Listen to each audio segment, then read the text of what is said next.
Hi folks. For some of you in these here United States of America who are undecided who you would support come the next election because perhaps you do not like President Obama, so you want to support an opponent. And you're questioning yourself, who am I going to support? Why, the answer is quite simple.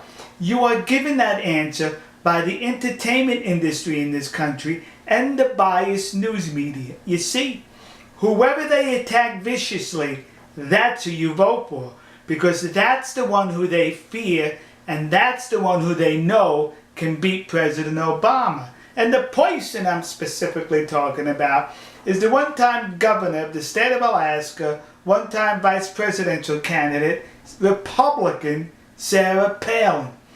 The news media, the entertainment industry are viciously attacking her and her family ever since she came out of Alaska because they fear her. And the latest salvo in this vicious attack upon this brilliant woman happens to do with this story that appeared in the Dallas Morning News. Governor Palin, Republican, is on a bus tour throughout the country, and she's in the Northeast. I think she was in Massachusetts. And she makes a comment about the ride of Paul Revere. Now, for those of you who've been educated in the United States within the last 30 years and the public school, I guess I have to explain to you about Paul Revere. It was in 1775, a year before we declared our independence from the United Kingdom. The British were coming. The British were coming to confiscate weapons held by the colonists. Paul Revere rode through the night, warning the colonists of the British approach. Well, Sarah Palin said something to the effect that he not only warned the colonists about the British coming, but he also warned the British about the colonists. And a lot of people laughed at her. Said, what are you, stupid? He's going to warn the British about the colonists? He was out to warn the colonists about the British. That's what his ride was all about. So they ridiculed her, they called her stupid, articles in the newspaper. But I do have to say one thing about this article in the newspaper by the Associated Press. Way at the bottom, they sort of like agree with Sarah Palin. They had to, because it's historical fact. Yes, Paul Revere did ride through the night. His primary objective was to warn the colonists about the approaching British. Well, during the night, guess what, kids? He was captured or detained by a British patrol.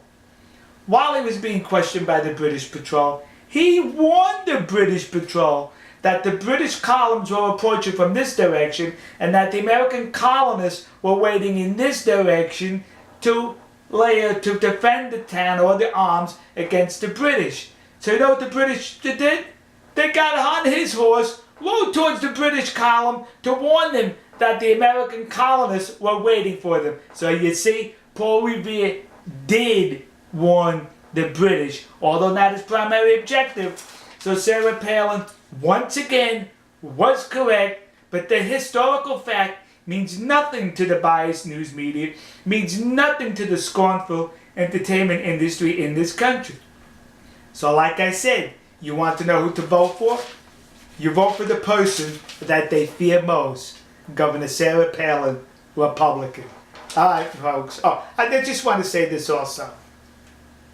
Stupid comments and stupid people are equal on both sides of the aisle. But they seem to be making up stupid comments for Sarah Palin when they ignore the stupidity on the side of the Democratic aisle.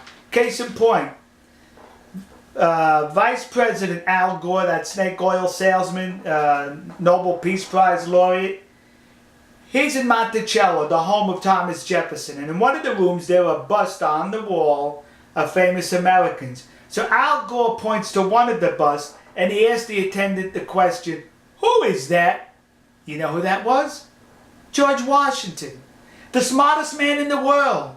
The snake oil salesman, vice president, wanted to be president, could not recognize a bust of President George Washington.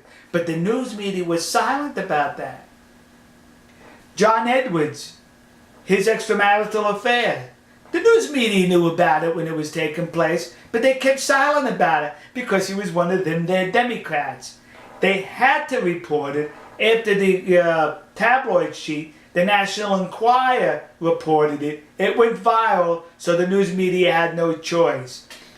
The news media is in the hip pocket of extreme liberals, environmentalists, and them there Democrats. That's where they are, kids.